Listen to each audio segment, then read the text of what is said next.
Hello viewers, آج کا جو میرا ٹاپک ہے وہ ہے کیا ارطغرل تاریخ اسلامی کا سب سے بڑا بادشاہ اور جرنیل گزرا ہے۔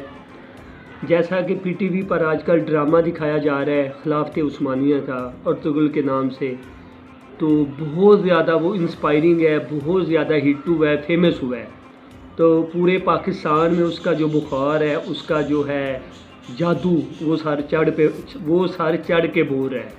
تو ہر کوئی بندہ یہ جو ڈرامہ ہے اس میں مست ہے۔ اس میں مسلمانوں کی جو ہے خلافت عثمانیہ، اس کی جو تاریخ ہے، اس کی ابتدائی تاریخ ہے وہ دکھائی گئی ہے۔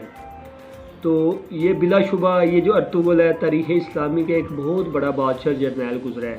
اس کے بعد جو ہے اس کا بیٹا عثمان، اس کے نام پہ یہ جو خلافت عثمانیہ قائم کی گئی ہے۔ یہ پہلا بادشاہ تھا ارطغرل، اس کا بیٹا تھا آگے۔ تو اس میں سے بہت سے انہوں نے تقریباً 650 سال حکومت کی ہے پوری دنیا کے مختلف ایریاز پہ، علاقوں پہ نا۔ تو اس جو ہے خلافت عثمانیہ، اس میں کافی زیادہ جو فیمس ہیں، جو بڑے بڑے نام گزرے ہیں بادشاہوں کے، وہ ہے سلطان بایزید یلدرم۔ تو وہ ایک بہت بلا شبہ ایک بہادر جرنیل گزرا ہے۔ اس نے قسطنطنیہ کا جو محاصرہ کیا تھا اسے فتح کرنے کے لیے، کیونکہ نبی صلی اللہ علیہ وسلم کی ایک حدیث تھی، پیشین گوئی تھی کہ جو بادشاہ بھی، تب یہ جو قسطنطنیہ نام تھا، آج اس کا استنبول ہے، ترکی کا جو ترکی کا شہر ہے یہ استنبول۔ تو نبی صلی اللہ علیہ وسلم نے فرمایا تھا جو بھی سپہ سالار قسطنطنیہ کو فتح کرے گا، اللہ نے اس پورے لشکر کو ہے جنت کی بشارت دے دی تھی، اور اس کا جو سپہ سالار ہوگا وہ بھی بہت خوب ہوگا۔ سیدنا پہلا جو حملہ ہوا ہے سیدنا ابو ایوب انصاری، ان کے دور میں ہوا تھا۔ تو انہوں نے بھی وہاں پہ جام شہادت نوش کیا، اور وہ تب وہ جو ہے قسطنطنیہ فتح نہیں ہوا تھا۔ اس کے بعد بھی ہر جو بادشاہ گزرا ہے اس کی یہی کوشش تھی، مسلم حکمران جو بھی آیا اس نے کوشش کی کہ استنبول کو یہ جو اپنی خلافت مسلمانوں کی جو حکومت ہے اس کا حصہ بنایا جائے، مگر کسی بادشاہ کو بھی کامیابی نہیں ملی ہے۔ تو سلطان بایزید یلدرم نے بھی محاصرہ کیا، تو وہ بدقسمتی سے امیر تیمور نے پیچھے سے خلافت عثمانیہ پر حملہ کر دیا، جس کی وجہ سے اسے واپس محاصرہ چھوڑ کے واپس آنا پڑا، اور وہ ان قریب تھا فتح ہونے کے، تب بھی فتح نہ ہو سکا۔ اس کے بعد جو ہے پھر سلطان محمد فاتح، اس کا جو باپ تھا وہ سلطان مراد ثانی تھا۔ تو بادشاہ نے، سلطان مراد ثانی نے بھی کئی دفعہ محاصرہ کیا، اس نے کوشش کی کہ یہ جو ہے قسطنطنیہ اسے فتح کیا جائے، مگر اسے بھی کامیابی نہیں ملی، وہ گوشہ نشین ہو گیا۔ تو اس نے سلطان محمد فاتح کو وصیت کی کہ کچھ بھی ہو جائے، کچھ بھی کرنا پڑے، آپ نے استنبول کو فتح کرنا ہے، یہ جو موجودہ استنبول قسطنطنیہ کو۔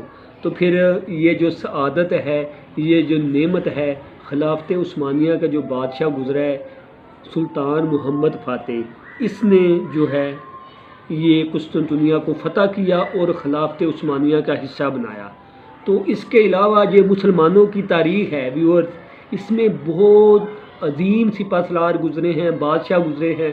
ابتدا سے دیکھ لیں، سیدنا عمر کے دور میں تقریباً 22 لاکھ مربع کلومیٹر رقبہ فتح کیا تھا۔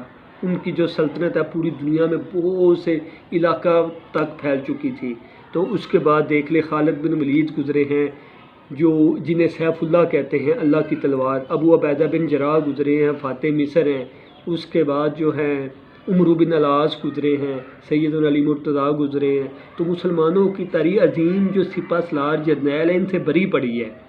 اس کے بعد یہ جو ہے بنی امیہ کا خلیفہ گزرے ولید بن عبد الملک، اس کے دور میں تو مسلمانوں نے انتہائی زیادہ فتوحات حاصل کی ہیں، پوری دنیا پہ نکلے ہیں۔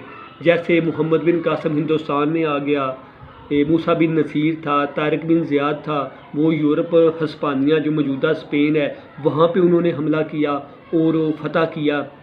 اس کے بعد قتیبہ بن مسلم افریقہ میں چلا گیا۔ تو یہ پوری دنیا میں گزرے ہیں بادشاہ جو ہے مسلمانوں کے، بہت بڑے بڑے گزرے ہیں۔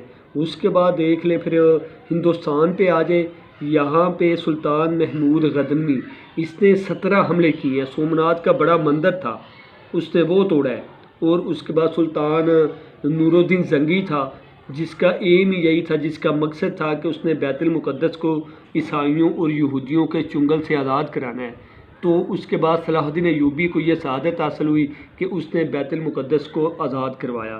اور اس کے بعد ہندوستان کی تاریخ کا مطالعہ کریں تو یہاں پر سب سے پہلے خاندان علامہ قطب الدین ایبک، وہ 1200 غالباً 6 میں اس نے جو ہے یہاں پہ مسلمان سلطنت کی حکومت کی بنیاد رکھی۔ خاندان علامہ آیا ہے، پھر خاندان خلجی آیا ہے مسلمانوں کا، خاندان سادات تھا، خاندان لودھی تھا، سوری خاندان آیا ہے، خاندان مغلیہ آیا ہے۔ تو وقتاً فوقتاً پوری دنیا میں بہت سے سپہ سالار اور جرنیل گزرے ہیں۔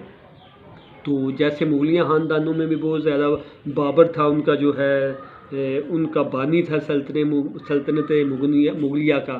اس کے بعد جلال الدین اکبر آیا، پھر نور الدین جہانگیر آیا، پھر اورنگزیب عالمگیر وغیرہ۔ تو یہ بہت بڑے بڑے گزرے ہیں۔ تو میرا ویورز آپ کو یہی پیغام ہے کہ ہماری جو تاریخ ہے وہ بلا شبہ عظیم سپہ سالار اور جرنیلوں سے بھری پڑی ہے۔ تو ہماری حکومت کو بھی چاہیے، ہمارے جو ہیں پروڈیوسر ان کو بھی چاہیے کہ یہ جو تاریخی ڈرامے ہیں یہ زیادہ سے زیادہ بنائیں تاکہ لوگوں کو اپنی تاریخ کا پتہ چلے۔ اکیلا ارطغرل نہیں گزرا، ان سے بھی بہت بڑے بڑے جو ہے جرنیل گزرے ہیں جنہوں نے دنیا پہ ان مٹ نقوش چھوڑے ہیں اور دنیا کو فتح کیا ہے اور دنیا میں مساوات کا جو ہے وہ بھائی چارے کا جو فضا پیدا کی ہے۔